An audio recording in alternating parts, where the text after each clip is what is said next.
ମୋତେ ଏମିତି ଲାଗୁଛି ଯେବେଠୁ ମୁଁ ମହାଦେବକୁ ପୂଜା କରିବାକୁ ଲାଗିଛି ସେବେଠୁ ମୋ ଜୀବନ ଅଧିକରୁ ଅଧିକା ଡିଫିକଲ୍ଟ ହେଇ ଚାଲିଛି।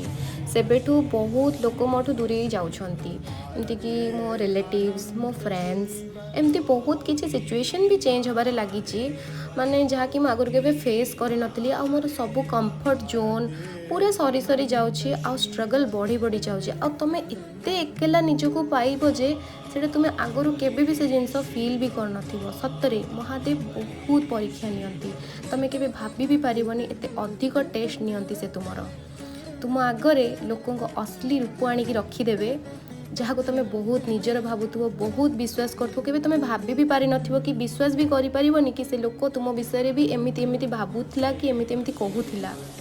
ଆମେ ତାଙ୍କୁ କୁହନ୍ତି ନା ବିନାଶକର୍ତ୍ତା, ହି ଇଜ୍ ଦ ଡେଷ୍ଟ୍ରୟର୍।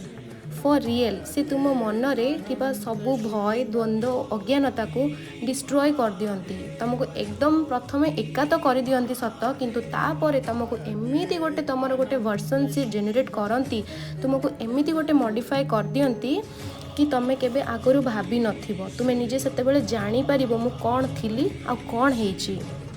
ତୁମର ଏତେ ପରୀକ୍ଷା ନେଇ ତୁମକୁ ଏତେ କଠୋର କରିଦେଇଥାନ୍ତି ଯେ ତୁମେ ଏତେ ଜଲ୍ଦି କେହି ତୁମକୁ ହଇରାଣ କରିପାରିବେନି। ପଥର ହୃଦୟ କଥା ତ ନୁହଁ, ମୁଁ ଇମୋସନାଲି ଷ୍ଟ୍ରଙ୍ଗ କଥା କହୁଛି। ତୁମକୁ ଅନବ୍ରେକେବୁଲ୍ ବନେଇ ଦିଅନ୍ତି ସେ, ତୁମେ ଭିତରେ କନଫିଡେନ୍ସ ଭରି ଭରି ନେଇ ଆଣନ୍ତି।